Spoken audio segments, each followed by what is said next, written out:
Zdravo dragi moji i dobro mi došli. Podcast Tajne uspešnog email marketinga je emisija za sve preduzetnice, vlasnice malih i srednjih biznisa koje žele da postanu zvezde email marketinga, kreirajući email marketing i newsletter strategije koje će ih povezati sa klijentima i kupcima, razviti lični brand i povećati prodaju.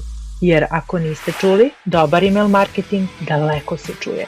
Vaš domaćin je moja malenkost Dragana Repac, email marketing savjetnik, MailerLite ekspert i newsletter mentor. Zdravo dragi moji i dobro mi došli. Ovo je prva trailer epizoda u kojoj ću vas bliže upoznati sa svim onim što vas očekuje u podcastu Tajne uspešnog email marketinga.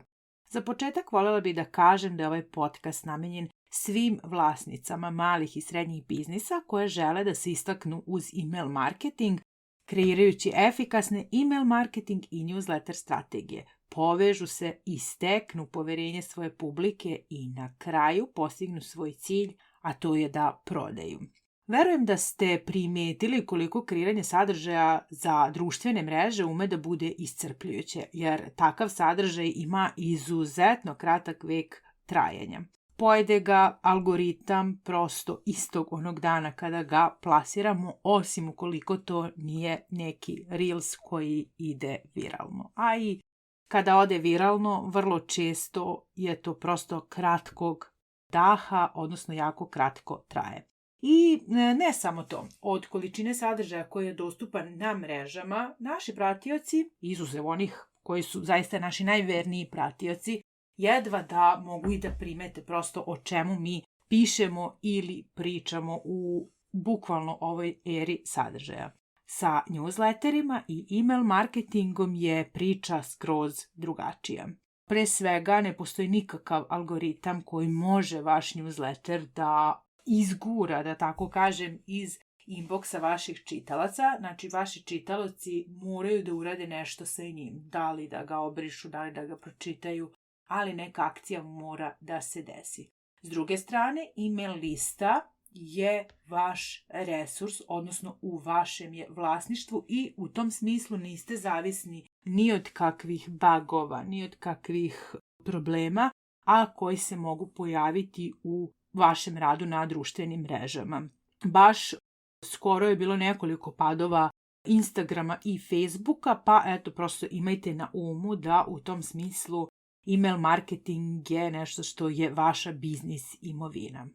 U podcast epizodama koje vas očekuju potrudit ću se da vas naučim kako da postanete zvezda email marketinga, čak i ako ste početnik, kako da se istaknete koristeći email marketing strategije pred vašim klijentima i kupcima.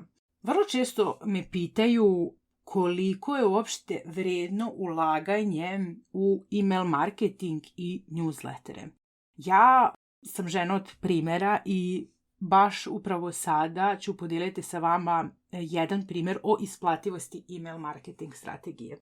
Nedavno sam sa jednim klijentom koji se bavi prodajom zdravih napitaka pričala o njegovoj email marketing strategiji. On nema redovne negujuće newslettere, nego samo povremeno pošalje email svojoj listi pretplatnika koju inače ima u svojoj bazi zahvaljujući prodaji njegovih proizvoda. On mi je rekao da povremeno pošalje email sa ponudom, odnosno bukvalno podsjeti kupce šta su to kupili i šta je još uvek dostupno, odnosno šta mogu da kupe.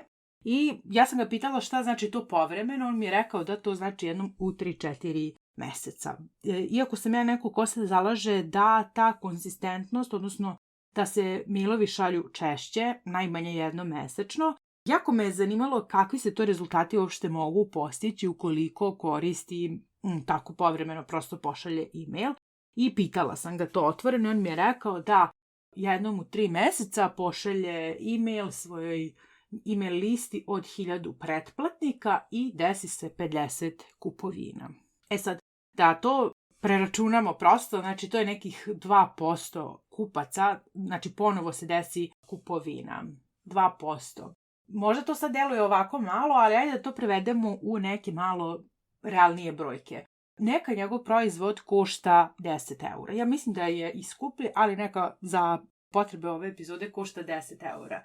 Dakle, 50 puta 10 je 500 eura i njegova čista zarada od samo jednog poslatog maila.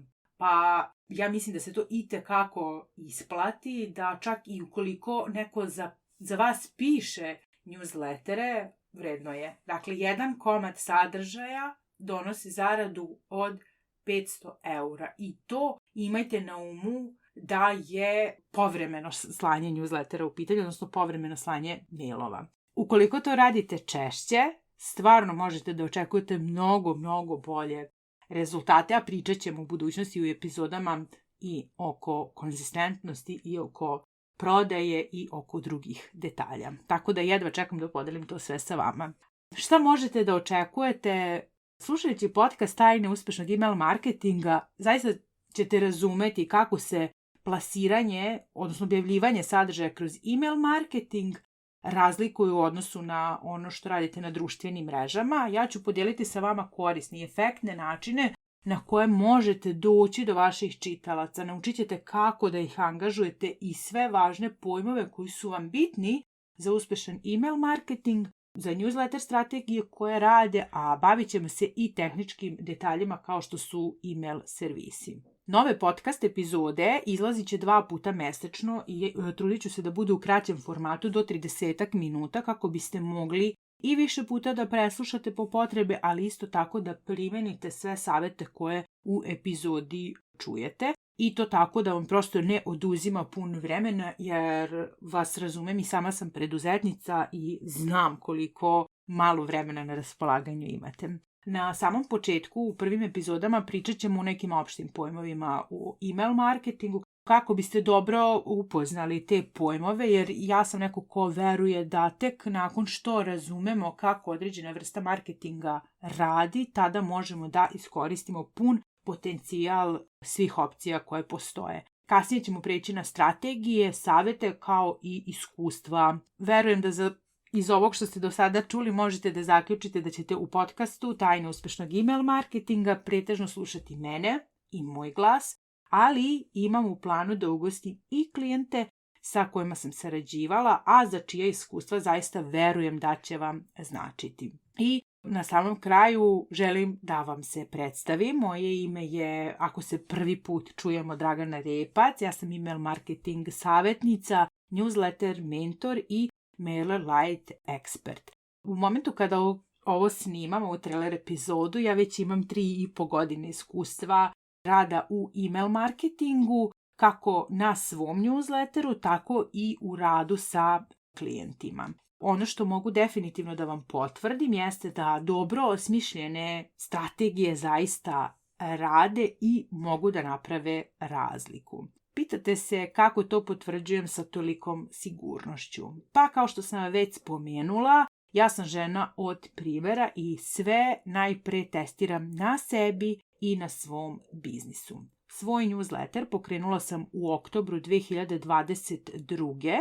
I to potpuno iznenada, jer sam se prijavila da budem mentor 16 žena na volonterskoj bazi, da budem mentor 16 žena, da vodim u proces pokretanja njihovog newslettera. I u tom momentu kada sam se prijavila da ih mentorišem, iako sam imala iskustva rada sa svojim klijentima, nisam imala lično iskustvo i činilo mi se nekako kao da ih varam zato što nemam svoje lično iskustvo i nemam pokrenut newsletter, i prosto sam odlučila da to promenim i pokrenula sam ga. To jeste nešto što se krčkalo u meni prethodnih 6 meseci, ali prosto trebalo je vremena na samom početku. Dok još nisam pokrenula newsletter, razmišljala sam o tome kome će taj sadržaj biti koristan. Mislila sam da ću ljudima biti dosadna, da ljudi uopšte ne žele da slušaju toliko o email marketingu, da ja nemam ništa novo da im kažem. To su sve neka, da kažemo, klasična uverenja koje sam imala i ja i imaju i moji klijenti, a ja bih jako voljela da čujem i vaše mišljenje, tako da vas pozivam da mi se javite. Možete najbolje na Instagramu @DraganaRepac_, pišite mi da li ste pokrenuli newsletter, ako niste, da li imate neke blokade i koje su to blokade, da li je nešto od ovog što sam sada upravo navela. U momentu kada ovo snimam, iza mene je sada već 65 poslanih newslettera i ono što još želim da istaknem je šta je meni konkretno doneo taj newsletter. U mom ličnom primjeru doneo je jako veliku svest o brendu, odnosno o postojanju mene, o mojoj ekspertizi. Postala sam zaista prepoznata u svojoj niši, a o prodaji koju sam ostvarila kreiranjem newsletter zajednice, pa to zaslužuje posebnu epizodu. Kada sam jednom prilikom radila analizu svoje email liste, iako sam znala da je moja zajednica zaista kvalitetna i angažovana, ipak sam ostala šokirana i to činjenicom da je bukvalno 1/3 moje email liste otvorila preko 90% poslatih newslettera. Udubila sam se malo i shvatila sam da su to sve manje više moji klijenti ili moji saradnici, brand ambasadori koji me rado preporučuju dalje svojim klijentima i svojim zajednicama. Pa sad evo, prosto da vas samo podsjetim o svojim blokadama koje sam imala, kako sam se samo prevarila i tekako je koristan moj newsletter mojim čitaocima. Zato vas i pozivam da pratite podcast Tajne uspešnog email marketinga u kom ću vam odati sve tajne koje su meni i mojim klijentima doneli ovako fantastične rezultate i pokazati vam kako da se i vi istaknete ovom veoma isplativom metodom marketinga. Ja vam se zahvaljujem na slušanju, radujem se vašem feedbacku. U opisu ove epizode pronaći ćete linkove do mog Instagrama. Ostavit ću vam link do mog web sajta i pozivam vas naravno da se prijavite na moj newsletter da vidite kako to i praktično izgleda na jednom primjeru i hvala vam na slušanju do neke sljedeće epizode. Ćao! Hvala vam što ste pratili podcast Tajne uspešnog email marketinga. Nadam se da vas je današnja epizoda približila cilju da se istaknete email marketingom, izgradite kvalitetne i dublje odnose sa vašom publikom i na kraju, naravno, prodate. Vaše mišljenje mi je kao i uvek veoma važno, te vas pozivam da pratite i ocenite podcast epizodu, ostavite komentar ili je podelite sa nekim za koga znate da će mu biti korisno. A za više informacije o email marketingu posjetite moj sajt draganarepac.com i naravno prijavite se na newsletter.